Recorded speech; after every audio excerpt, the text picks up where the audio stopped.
Hello, hello. Anybody there? Hello, hello. Sab here for the Infinite Creativity Now show. And here we are. I'm going live fashionably late.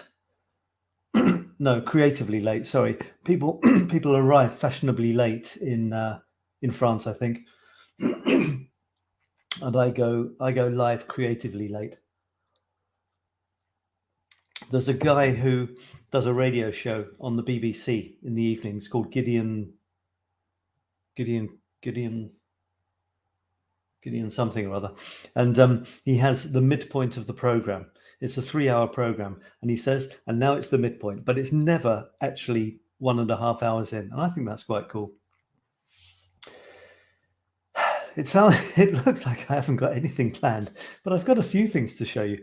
I'm just gonna, wait and see what happens, and talk about a bit of stuff, and basically try to encourage you to be as creative as you possibly can. I'm doing a creative masterclass at the moment, and we have some wonderful participants, and it went quiet for a while, and people were sort of, they were saying, oh, I've got a bit behind on the videos and I'm not very inspired, or, well, I created something else, not what I said I was going to. And then all of a sudden, something happened and creativity exploded all over the place. We had 2 calls on Saturday, 2 Zoom calls, and I do 2 because there are someone in Australia, someone in America, and someone in Europe. So, it's very difficult for someone not to be being dragged out of bed at 5 o'clock in the morning, or desperately trying to stay awake at midnight or 1 o'clock in the morning. So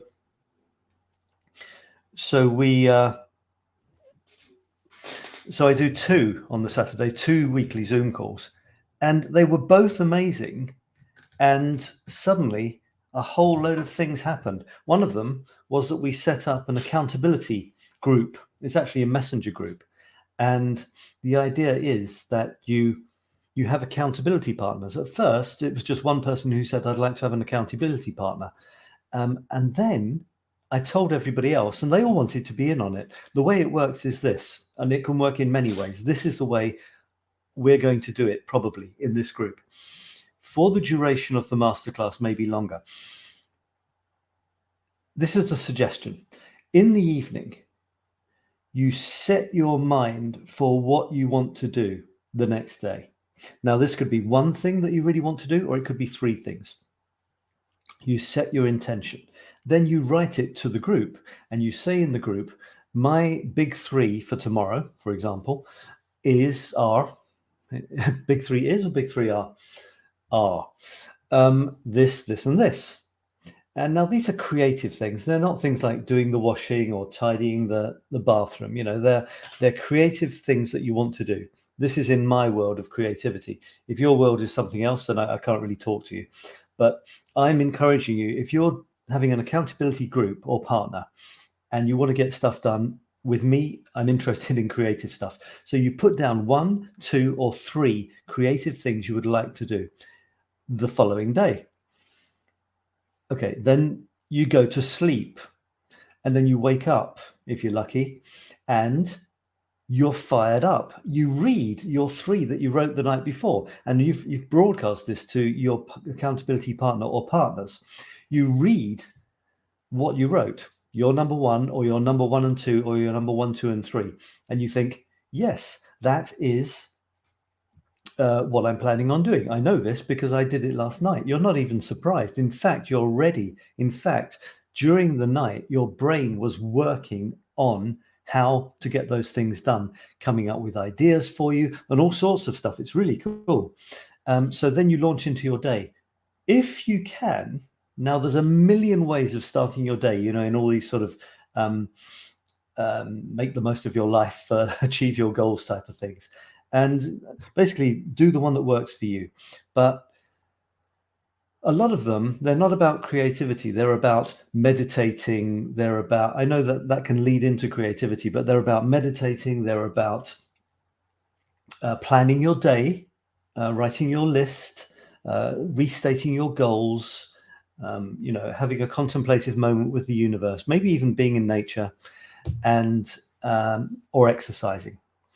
But it's not very often that these amazing super duper lists of things you have to do at 5 o'clock in the morning include immediately being creative. Now, you do what you want, but for me, I don't know what it is.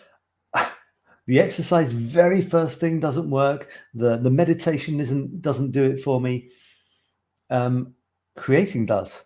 I want to get up and sit down. Get up, sit down. You see where I'm going here? And do my daily photograph. This is one of my daily creative commitments. I want to do my daily photograph and writing. I want to be creative immediately. And once I've done that, I feel great. I've got it out of the way, so I can tick off number 1 on my list. If that was on my list, I can tick it off. And then I can go and do other stuff. I can do the exercise. I can do the reflections and looking at my my life goals and all this sort of stuff. So that's cool. So that's something you might think about. Do the creative thing first. There are some people, and their excuse for not doing things is things like tidying, family chores, getting kids fed, and that sort of thing. But often what happens is there's a time for the absolute essentials. So, like kids have to be got off, ready and off to school. You can't really be creating during that time if you're a parent. And then sometimes, okay, if you have work, sure, you have work, then that has to be done when it has to be done, unless you're sort of independent. Let's imagine that you've got a fixed job. And then there's a certain amount of time that you have for yourself. You haven't got any husband and wife, you haven't got kids, you haven't got the job. So what do you do then? Well, you've got a choice. And often the choice is between being creative and doing your sort of practical stuff like tidying and cleaning or preparing food. And what normally happens is the creativity comes second, and you don't do the creativity because you do the tidying and all that sort of stuff, which seems good. It seems like preparation for being creative. I'll just tidy my desk, then I'll be ready. I'll just prepare the food for tomorrow, then I'll be ready, and I won't have to worry about it. Yeah, I'll just vacuum the place, and then everyone will be happy that it's nice and clean. But the problem is, you get into that the same way as when you get into creativity, you lose yourself in the creativity. You get into these busy sort of jobs, and then you don't have time for the creativity, or you're tired. Now, what is more important?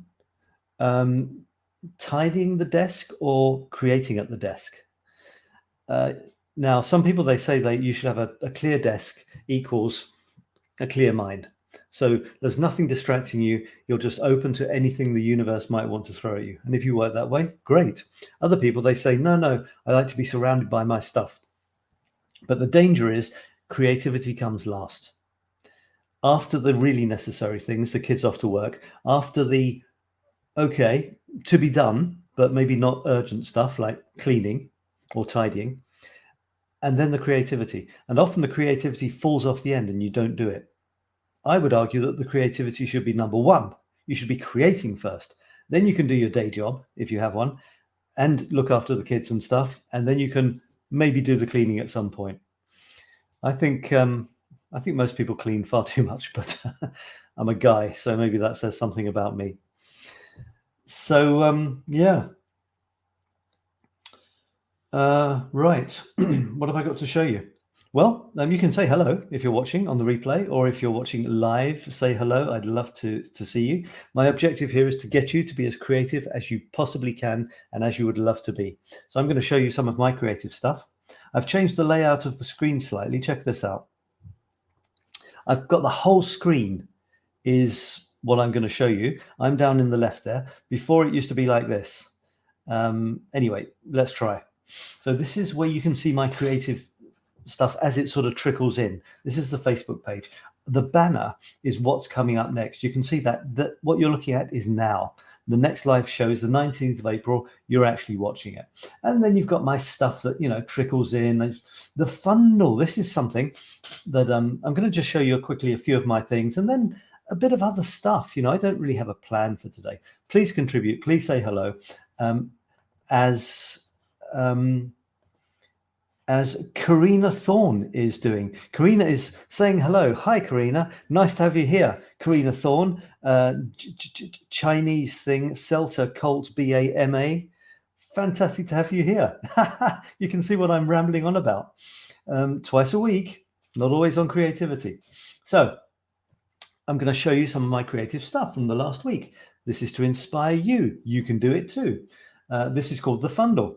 And it's something that I created a few weeks ago, and it's a word game. I don't know if I told you the story, but there's this thing called Wordle. I'll just very quickly show it to you. We won't do it, don't worry. Wordle.com. I'm not sure. It got bought by the New York Times, and I think it's actually, I have to look for New York Times. Here we go. It got bought by the New York Times for millions of dollars. And I thought I could do better. Not because I wanted to make millions of dollars, but because I thought I could do better. You see how colorful this is? Isn't that wonderful? Compare that to my homepage. This is my homepage. This is their homepage. Spot the difference.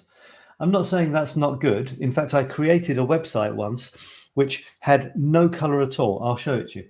Because I thought all my stuff looked something like this.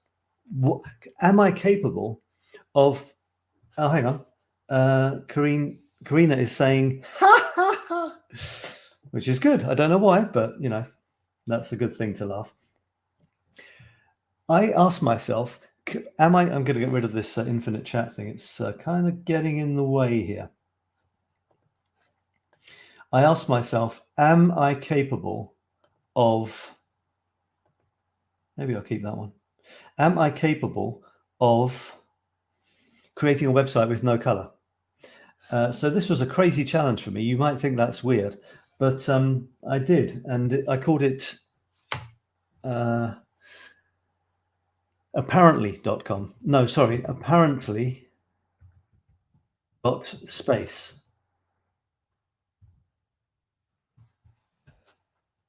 And that's gone to the blog thing.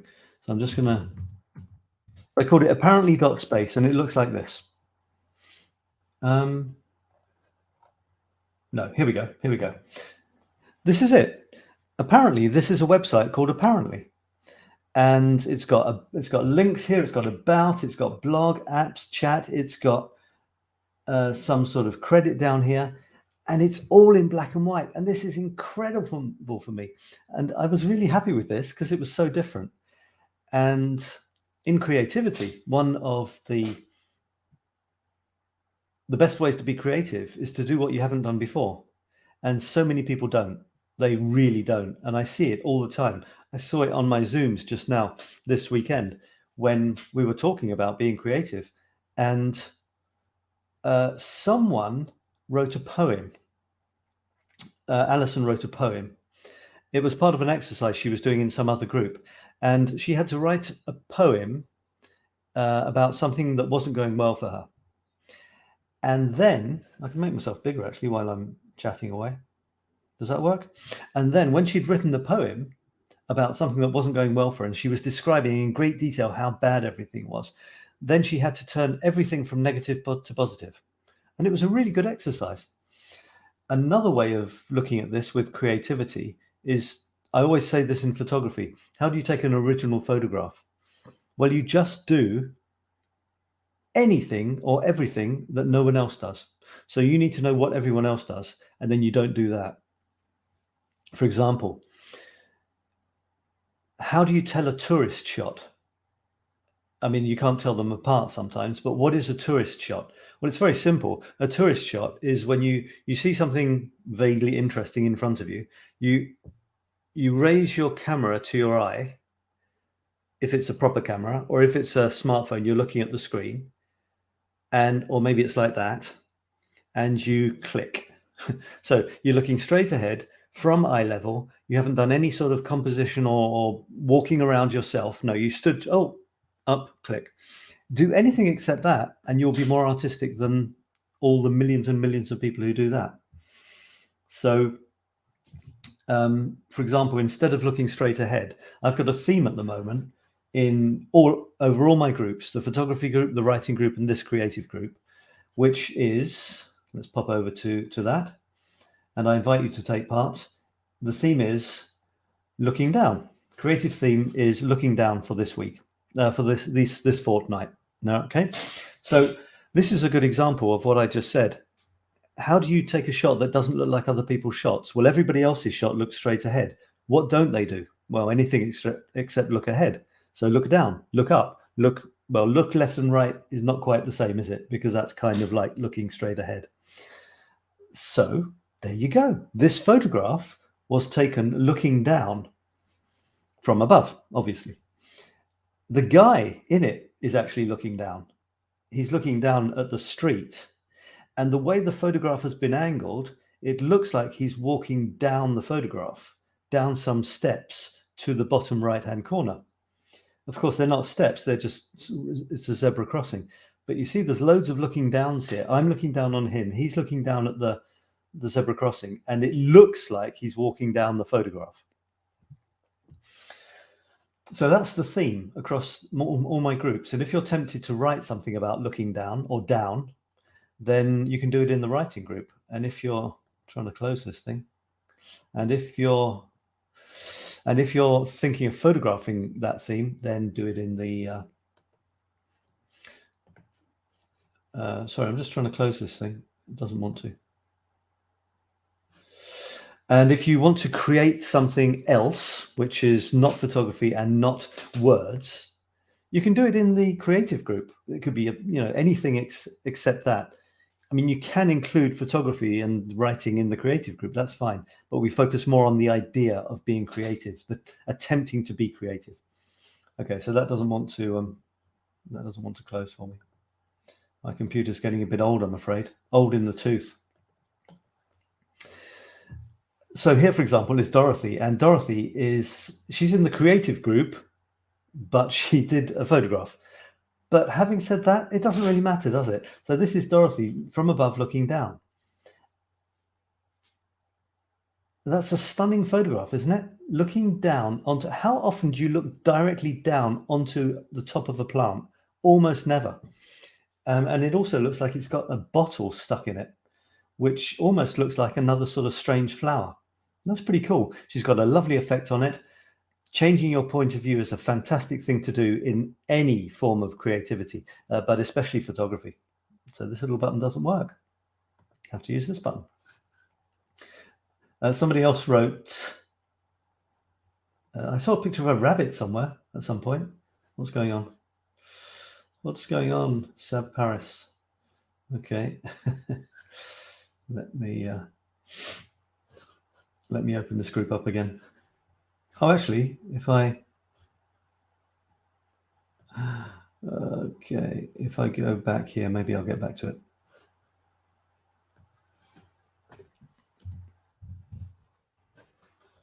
Someone in this group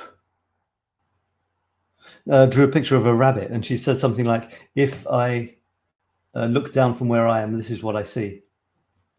Where's the rabbit? Come on. There it is. So this is from Karen in Canada, and she drew this, and she said, when I look down from my bedroom window each morning these days, I often see one of these. That's really cute. Karen is getting really good at drawing and painting, and I've seen her progress over the months, and soon it'll be years, and it's amazing. And she's got a fantastic creative discipline, and that is creating almost every day. What I say about creating, by the way, and I say this every time, and I've got something to say about saying the same thing again and again, by the way. I'll tell you in a second. Thomas, hello, Thomas. Nice to have you here. Yeah, so I end up sounding like a broken record sometimes by saying the same thing again and again. And one of those things is to have a creative habit. And the way I describe it, the thing I recommend is either daily or weekly. Don't worry, guys, if you've heard this before, it'll take 30 seconds. Daily, because there's no question about whether you create or not each day. Or weekly, because honestly, sometimes we don't have enough time to create every single day. So have you failed if you don't create every single day? Well, no, you can catch up, or you can just say, never mind, that it's not a problem. Weekly, because that can be instead of daily, because sometimes we just don't have time to create every day. Of course we don't, unless you decide that you do. But weekly is great as well. You might decide every Sunday afternoon is drawing afternoon, or walking in the countryside and sketching, or whatever it is, creating a new recipe afternoon, or whatever day of the week and time of the day you want. After 1 week, we're getting into dangerous territory, because if you want to be really creative and productive, you need to be creating at least once a week. Otherwise, what's the next sort of step out there? Because if you're not doing it regularly, you might as well not be doing it at all, because it's now and then, maybe, one day.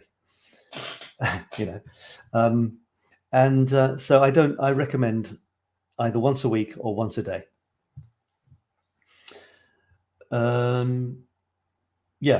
So that's so about repeating things. I was going to talk about repeating things. I do sound like I'm a bit of a broken record sometimes, but then I was thinking, I think that'll do for that. Let me come back here. I've been thinking about this when I was thinking, what am I going to say tonight? And I realized that I was going to say the same old things as ever. And then I thought, well, hang on a second. That reminds me of some of those spiritual gurus who, if you listen to them carefully and regularly, you actually find that they say more or less the same thing over and over about sort of enlightenment and living a good life and all that sort of stuff. You end up by realizing, hang on a second, you either think, do they not have anything else to say? Don't they have any other ideas? Or maybe that's the only idea you need. Maybe they say it again and again because people just aren't getting it. And it's a bit like that with creativity. So I've got so one of my creative sort of what do you call them? Tropes? Do you call them tropes? Like the same old thing again and again, is create daily or weekly. Because if you're not really creating. I say to people, if I'm coaching people on creativity, I say, okay, so what have you created this week? I'd love to see it. Totally positive. Nothing is suggesting that I'm going to come down on them like a ton of bricks if they haven't created anything this week. So I say, I'm assuming that they've created something this week. Why wouldn't they if they're claiming to be creative? Of course, if they want to be creative but they find it difficult, that's a different thing. So I will say to people, so what have you created this week? I'd love to see it. And that's 100% genuine. And if they've created something, or today, if I'm going to be really, really a bit mean, I'm going to say, so what have you created today? And if they show me, that's wonderful. It's a great starting point. And if they say, oh, well, I haven't actually created anything in the last few weeks, but I'm absolutely going to start soon. So if they're saying I'm a writer and they haven't written anything this week, I could ask them, are you sure you're a writer? Because you know what writers do? They write, don't they? So if the last thing you wrote was 3 years ago, you're not really a writer. Let's think in the present. Let's not worry about the past. About the only time you can really do stuff is in the present, isn't it? So if you're calling yourself a writer, you should be writing like now. And if it's not now, what is the biggest bit of now that we can genuinely still call now? Well, it's probably a day. So if you say to me, you're a writer, and I say, great, what have you written today? And if you say this, fantastic, let's go. And if you say, well, actually, I haven't written anything yet today, but I'm about to do it. I do it quite late in the evenings. I say, excellent. Show me what you wrote yesterday. And then they show me what they wrote yesterday, if they did. Or, show me what you've written this week. But it's not really a question for me to, make people feel bad. It's a question for people who are calling themselves creative, calling themselves writers, artists, whatever. It's making themselves question themselves. Because if you call yourself some sort of artistic creator, but you haven't created anything in the last few weeks. You're not, are you? You're not. You're just not. You might want to be, you might pretend you are, you might tell people that you are, you might regret not being what you say you are and feel worse and worse about it. But the point is not to feel bad, it's to start creating. That's the thing. The thing is to start creating every day or every week. Yeah, so that's the thing. You see, I've just spent another 5 minutes on the same old thing, but every time you hear it, it comes out a little bit different. And it's a bit like that with the spiritual gurus. What do they say when it comes down to it?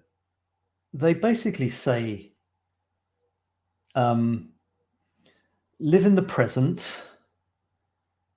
There isn't anything else but the present. You've got everything you need inside you now already.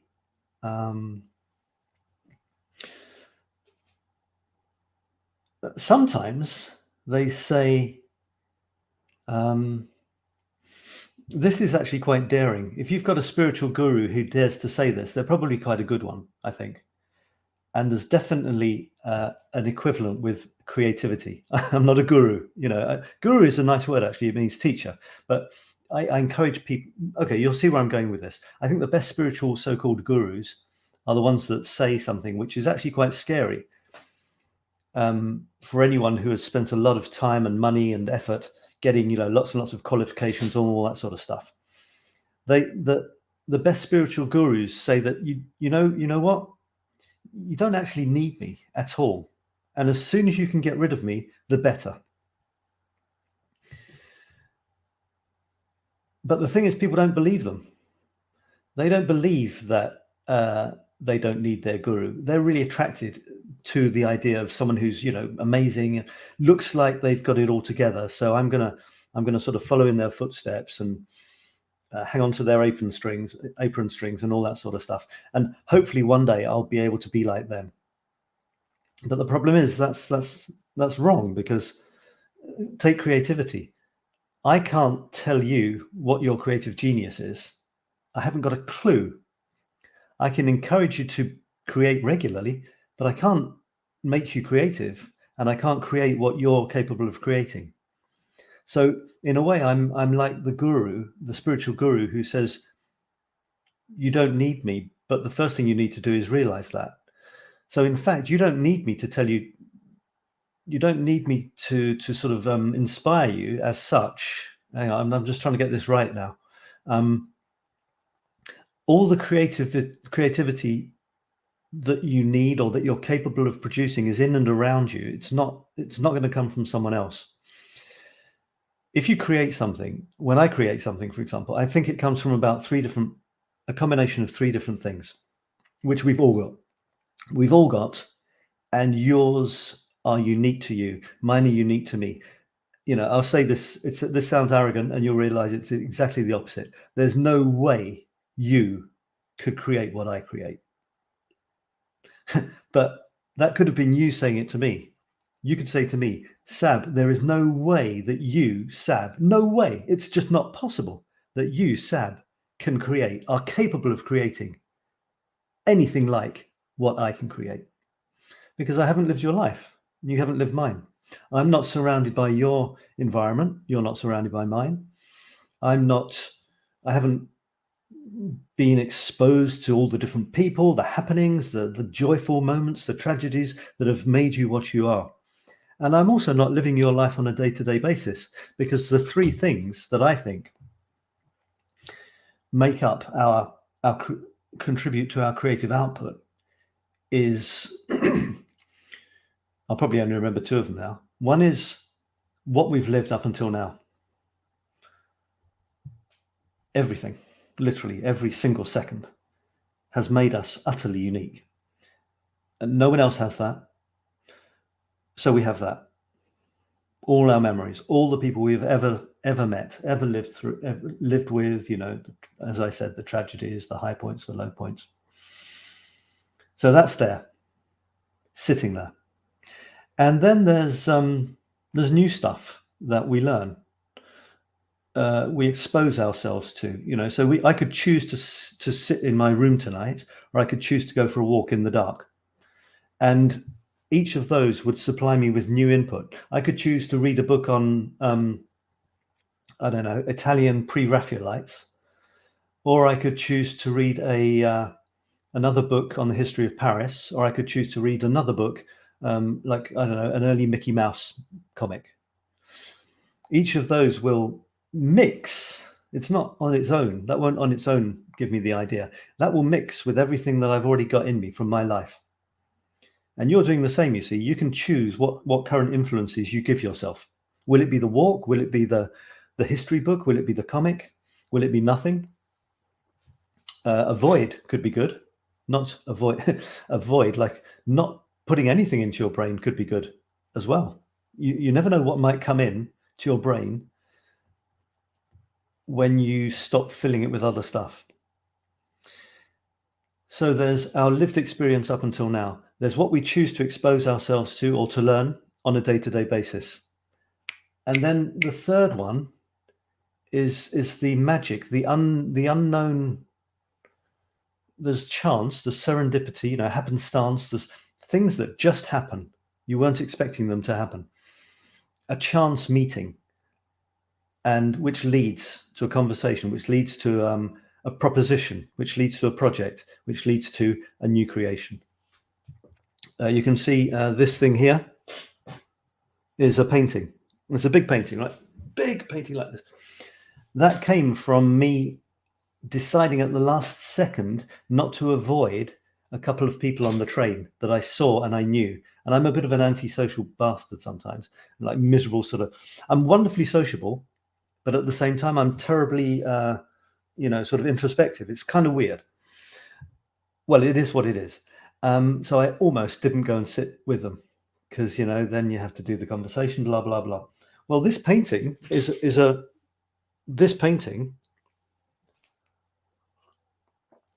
which is a huge work, one of my most intricate painting ever, is because I sat opposite these people, said hi, and in the conversation, one of them said, "Oh, by the way," and here's another chance happening.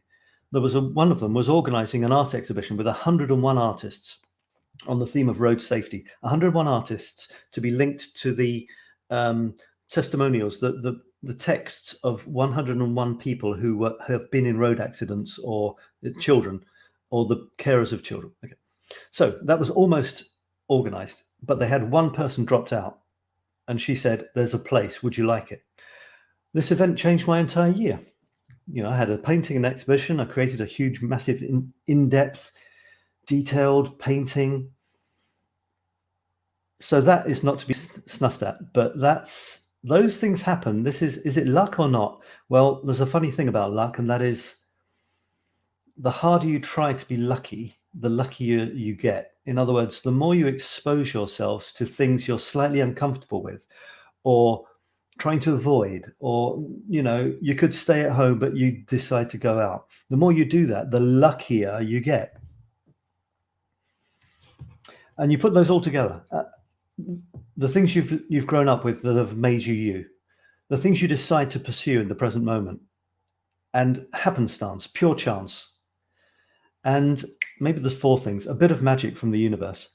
It stirs all those ideas around and something new pops out. So creativity isn't 100% original. It can't be. I've looked at a book on Miro, the Spanish artist who played around with colors and shapes and blobs and stuff. And I want to do stuff like him. So obviously he's influenced me, but then there's remember my life that I've lived up until now, which isn't the same as his. And the ideas that will come to me when I start playing around with some of these typical sort of Miro type blobs and things. And then who knows what else will happen? Maybe I'll knock over a paint pot and it'll spill onto the canvas. And the first thing I might do would be say, "Oh shit," and try and wipe it off. Or I might say, "Well, it seems like that was the next step for my new canvas." So I don't know if there's if I can get to an even bigger sort of summary of everything I'm trying to say here. It might just be to be in action. Be in action as much as you possibly can, and great things will happen. And another of the things that I often repeat is, it's not just about creating stuff. That's one part of what I call the creativity cycle. And the other parts, do you know what they are? Write them in the chat if you know. The other parts are sharing and learning. And there's no beginning and no end to this. So it doesn't matter where you start, create, share, learn, create, share, learn, create, share, learn, create, share, learn, create. The idea that I had when I had this idea was that when you create something, you normally don't stick with it. You don't stay with that. You don't put it in a drawer. You can. If poetry is your therapy, you write it, you put it in a drawer and you feel better, fine. And there's a time for that. The type of creativity I love the most, though, is that you create to share. You create to get something out of you that is desperately trying to get out. It's burning inside. It's not necessarily like a pain or an agony, but it's almost not far off. There's something in you that's got to get out. When it comes out, you've got to get it away from you in a way. And that's called sharing, in fact. You want to share it. You want to touch another human being with this thing, this creation. For me, creativity is as close as I can get to an almost a sort of spiritual link with the universe, because I'm bringing something. I'm not really creating. I'm rearranging things. If you think about it, I'm rearranging ideas, mixing them with mine and other people's, and I'm rearranging things that exist already. So if I take my paintings, they always have pieces of what's called la petite ceinture, and it's French. That's French for the little belt, and it's an old railway that runs around Paris. So it's like a belt. They call it the little belt, and it's defunct now. It's falling to bits, but there's bits of it all over Paris. It's a wonderful curiosity, and you can get down onto it in some places. In some places, it's been made into a walk. And some places it's still being transformed. And when they turn it into a walk, they often get rid of one of the tracks, but they keep the other one, obviously. So for the history, so on one part you're walking down the railway, and just next to it there's a path for wheelchairs and stuff. And the railway obviously has two rails, and these sleepers, the wood underneath the rails. And it's rotting. It's not in a very good state. It's all crumbling. I take this crumbling wood from the sleepers of the little belt railway, and I put them into my paintings. So if people adopt one of my paintings, wherever they are in the world, they will literally have a physical piece of Paris in their painting. This is the part where I forget where I'm telling you this.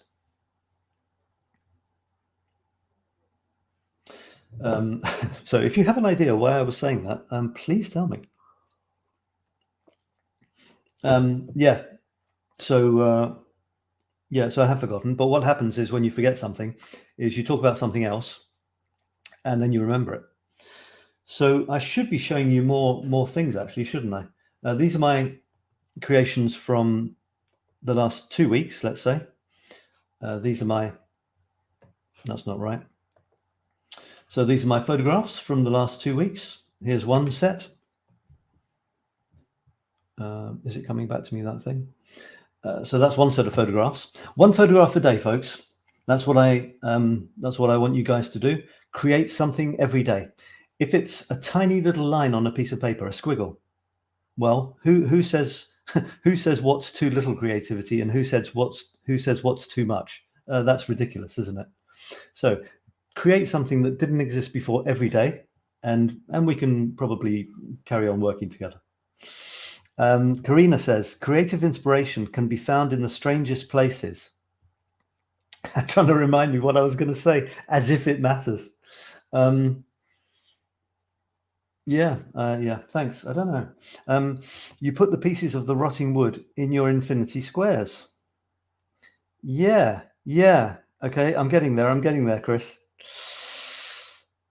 So, yes, everything comes together. And I talked about, didn't I? I talked about the paint falling, knocking the paint over, and incorporating this into the painting, as if there's something wrong and something right in creativity. So yeah, I don't know if that's going to come back to me or not. So anyway, this is a ramble. It's a 1 hour ramble. We'll see what happens. So this is now I've got another show. It's next Tuesday where I talk about photography. Okay, so I don't go into details here. I'm just saying this is my photographic output from the last 9 days. Well, actually, that's 9 days, and then this is the latest 9 days.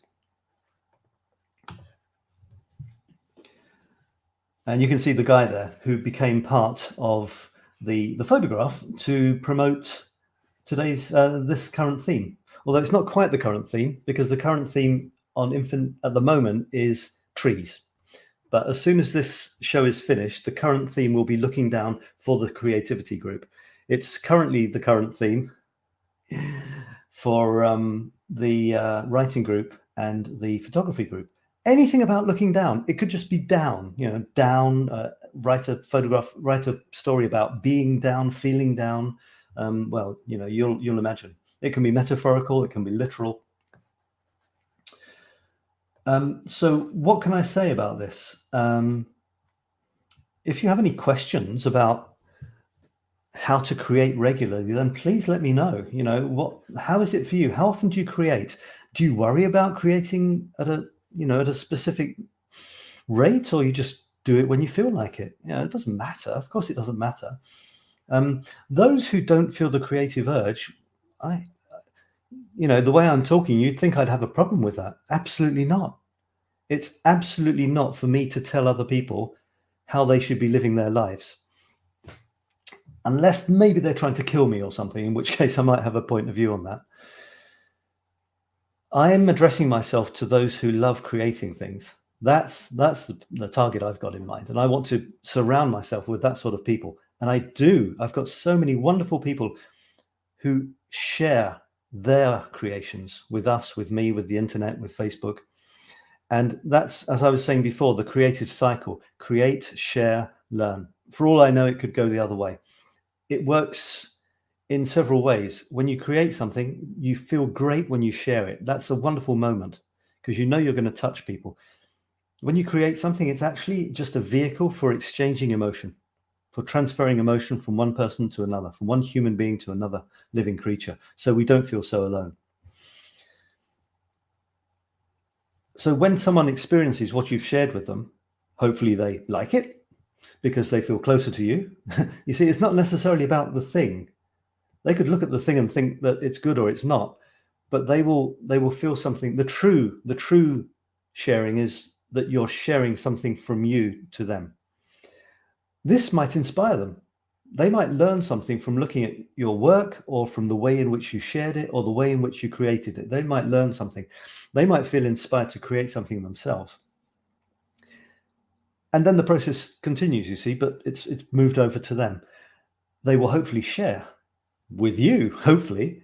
Maybe not, it doesn't matter, because they might share with someone who then creates something and shares with someone who then creates something and shares with you. You know, it's a kind of a cycle that you don't really know what circles are going around the world at any one time, but they are. You know, we're all interconnected, man. And that's why I think creativity and spirituality and all that sort of stuff, it all sort of merges into one for me. When you're bringing, I think I've remembered what I was going to say. It's about, we're rearranging things when we create things. We're not really creating things that didn't exist before. We're changing things form, or we're rearranging things. So that little piece of wood that I take from the rotting sleeper under the old rails of the 𝗲𝗏𝗏𝗏 ceinture in Paris goes into my painting. It existed before. Not exactly in the same shape as such, you know, I break it, I cut it, I slice it so it fits nicely into my paintings. So I've rearranged it. I've taken it from one place to another. And the same with all sorts of other things that I put into my paintings. So creating it's never 100% original as such. We're rearranging things into ways that they've never been before. I mean, I could do that now. You know, I could put this mug, I could put this mouse, hang on, make sure it doesn't go right the way in. I could put this mouse into this mug here and say, look, mouse drinking from a marigold or something. I could give it some sort of name. And I can assure you that this piece of plastic has never been inside this piece of china at exactly this angle, held by exactly this person, looked at by exactly the number of people who are watching this before. It's really easy to be original, but you're still just kind of rearranging things. You know, somebody created the paint that falls on the painting. It's not that the paint didn't exist. You didn't suddenly paint. So anyone can do that. Yeah. So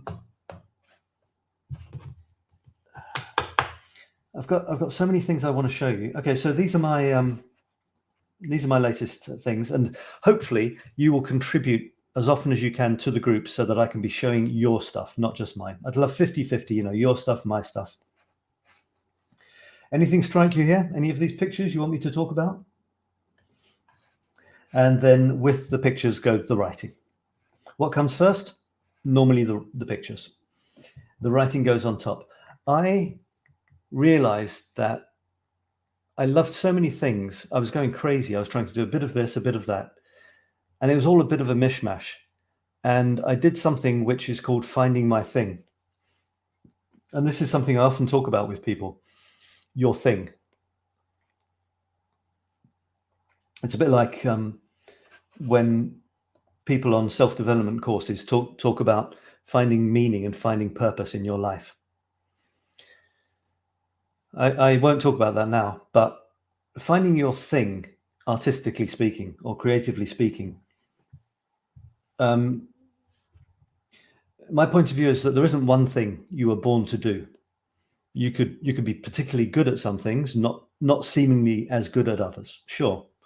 Is there one thing that you were meant to do? It was sort of ordained from on high, you know? And if only, because the problem is a lot of people, they spend a lot of time looking for this imagined thing, hoping to find it one day, after which they will be happy or satisfied or, you know, blossoming. But that's a bit of a problem because many people, they don't actually find this thing. So for me, it's not a thing that exists out there and like a person, you know, if only I can find, I know she's out there somewhere.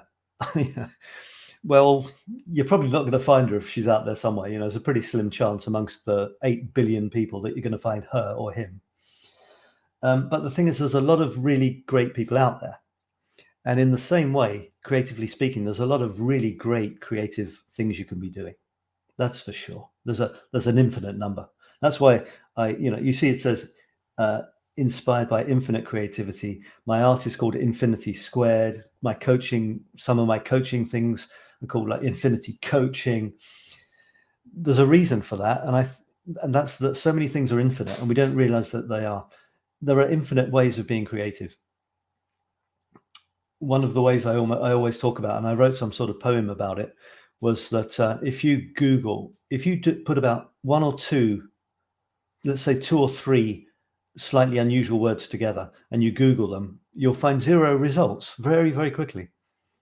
And I did this with some sort of poem. I think I had something about banana butterflies or something. I don't know what it was. I took 2 ridiculous words and put them together and Googled it. And sure enough, there weren't any, results. So banana butterflies have gone though now. So you better do something else. Okay, so those are my photographs and those are the texts and they're all there to read. If you wish, you can see what I'm up to. And so I found my thing, a thing. I didn't find my thing, I found a thing that I loved. The only thing that's you really is worth finding is something that you want to keep going with, that you don't give up after a few days. Why? Well, it's kind of good to have a theme. It's kind of good to feel that you're producing something and not just, scraps of bits of this, bits of that. It's very satisfying to create a work or a body of work. There seems to be something about us humans that we like that. That's why we work on any project at all, isn't it? You want to get to the end of it after many steps. We enjoy the fact that it took effort, but we did it nevertheless. That seems to be a kind of fundamental satisfaction that we get. It doesn't seem to have as much satisfaction if you get it easily. But in order to keep going with something and not get despondent, or give up, you've got to find something that you don't give up. And the only way to really find that, well, there's several ways. You might know it already, but if you don't know it, is to try a few things. And to do that, you've just got to keep creating new stuff every day and see what happens. And one day you'll find that you want to do something similar to what you did yesterday. And then maybe the next day too. Then you might have an idea, oh, it'd be nice to do 10 of these things or 9 of them or something. And then you might think, I think I could actually do a whole book of these. So I don't think there's a thing, your thing waiting for you. But I think there are many, many things that you could go for. And many, many people don't even look for a thing, never mind something that's going to, really drive them with a huge amount of passion. A lot of people, and again, doesn't matter if people want to watch TV a lot. I watch TV sometimes, but if people want to watch TV all the time, then that's going to be their life. And I would feel frustrated if I did that. At one point I was saying, okay, I want to have 50-50, 50% absorbing, consuming, and 50% producing, creating. I don't know where I am now. It's a vague figure, but I feel I'm actually creating more than 50% in terms of consuming stuff that other people have created. I don't mean food and things. I mean like culture, a TV show or reading a book or watching a film. These are things that other people have created. I could live without them. I'm not talking about necessities like food and water. The time I'm consuming other people's stuff and the time I'm creating, I think I'm creating more than 50% of the time, which is good. I think that's good. I want to be over the 50%.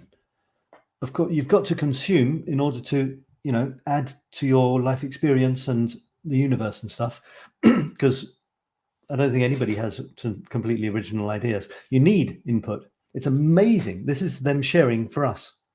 But don't sit there consuming and not then create, because then you're not continuing the cycle. You've become a sort of dead end in the create, share, learn cycle. You've become a dead end, like someone's cut the circle, and you can't go on from there. Don't do that, please. It's selfish to not create wonderful stuff from you, unique stuff, and share it. It's selfish not to do that. You're depriving people of lots and lots of pleasure. So let me carry on rambling away. What else is there? By the way, if you want to check out Apparently, this is a website called Apparently, then feel free, because behind that strange title, what happens if I click there? Okay, I didn't know that happened. Okay, fair enough. You can go to blog. You can go to about if you want. You go to blog, and this is another thing I create regularly. I thought I had this idea.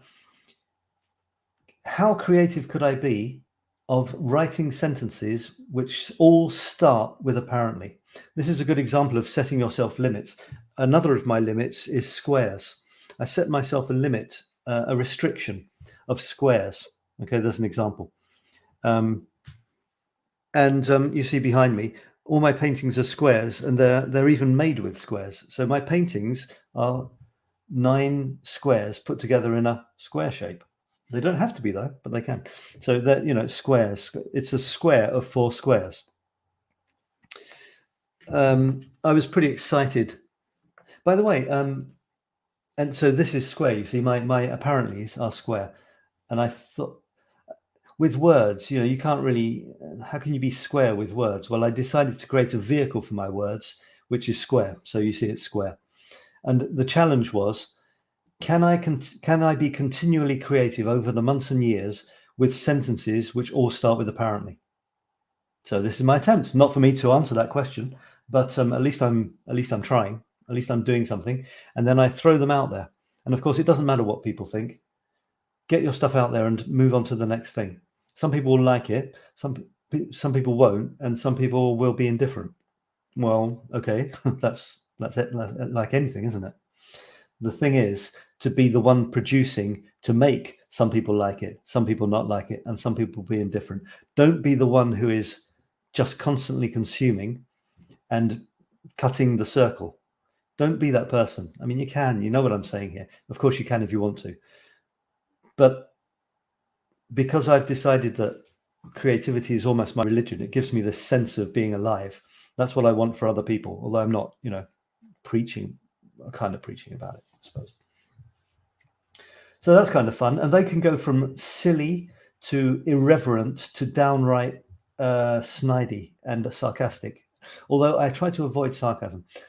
I don't want to go to sarcasm, actually, unless it's really, really good, clever sarcasm. I generally stop at irony or sardonicism. I don't know if that's a word. For me, sarcasm, it's being nasty to hurt people without any humor at all. I don't want to go there. That's my limit. That's my red line. But irony is delicious. If you want to be ironic, you're pointing out that other people are idiots, for example. This is in a funny way. This is excellent. This is very much along the lines I like to go. I generally don't take stances, although I'm tempted sometimes. But I honestly, because I'm forever realizing, forever in awareness of the fact that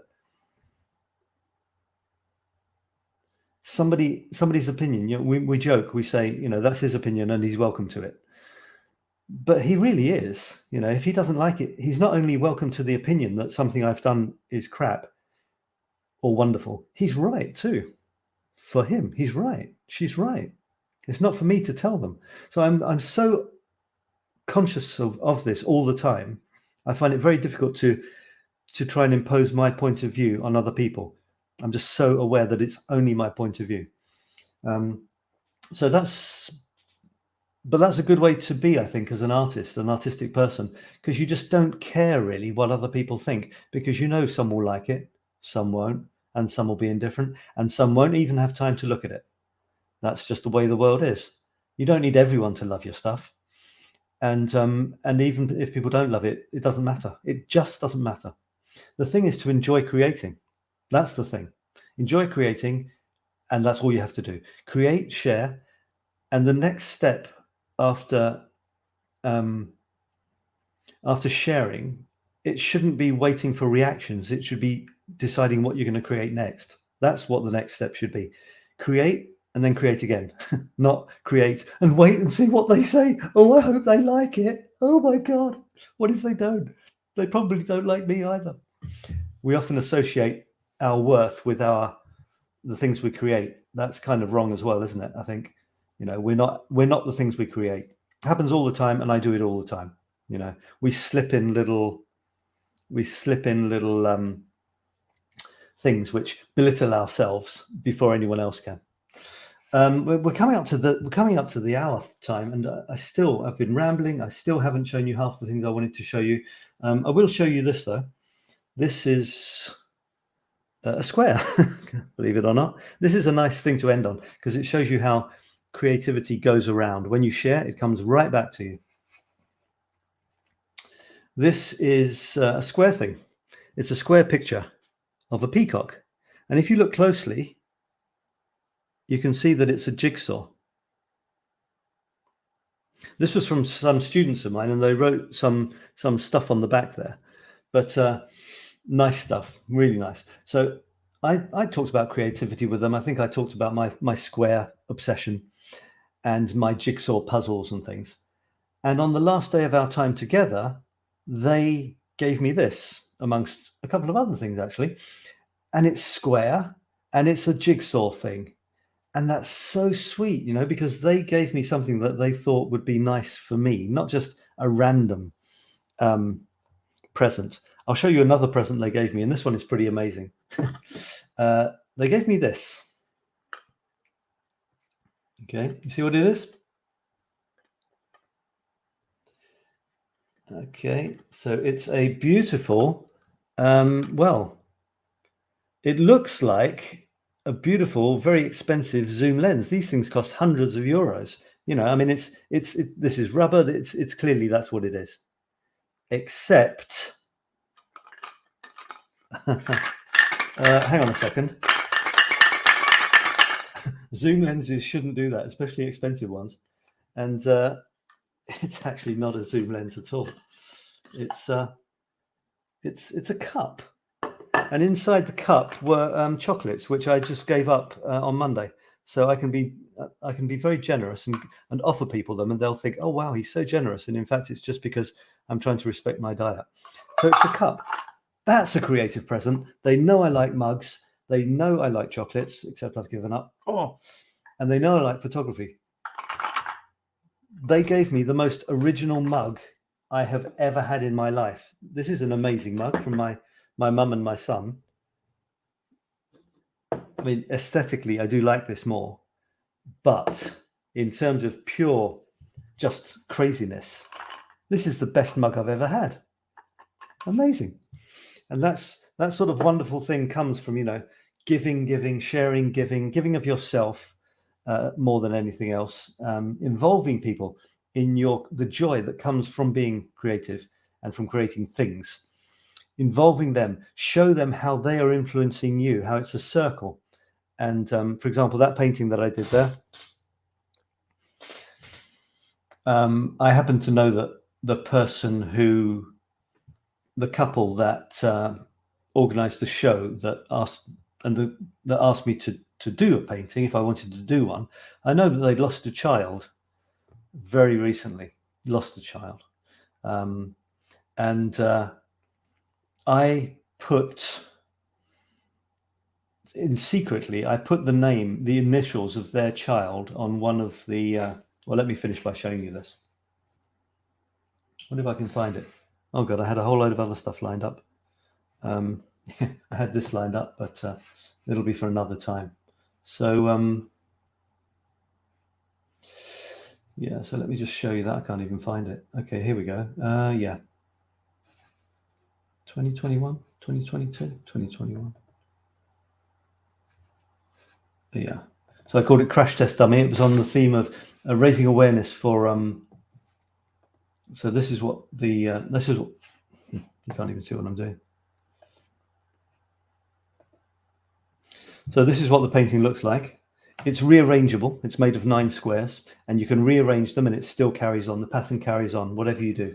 So you see this line here in the top left carries on in the top right. This loop here in the top right, if you go down to the bottom, it's actually part of this road here, you see. The road goes down there, carries on here at the top of the painting, zip, falls off the top of the painting, which isn't the end of it because it carries on at the bottom here. Bottom right, falls off on the bottom right, chook, and what do you know? It carries on in the bottom left, comes in there. So my paintings have no beginning and no end. That's why I call them infinity squared paintings. Anyway, on one of the little wagon things, just going to try and see if I can find a detail here. This is a detail of the symbol of someone who's fallen over, like a chalk mark. There's lots of little details, tons of little details. I've never done so many details on a painting, folks. And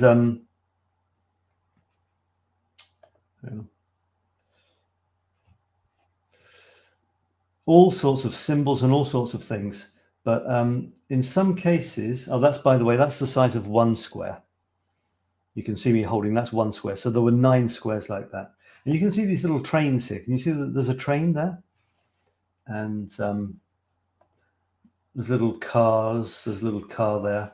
It's on the theme of roads and then railway and then a snake for symbolism. And here's an example of a train.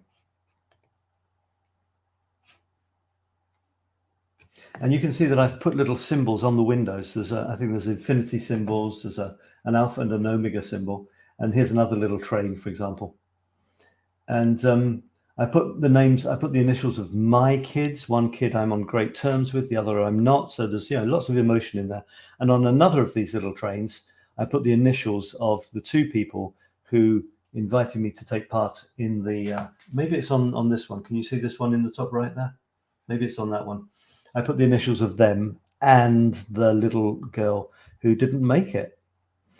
So, you know, it's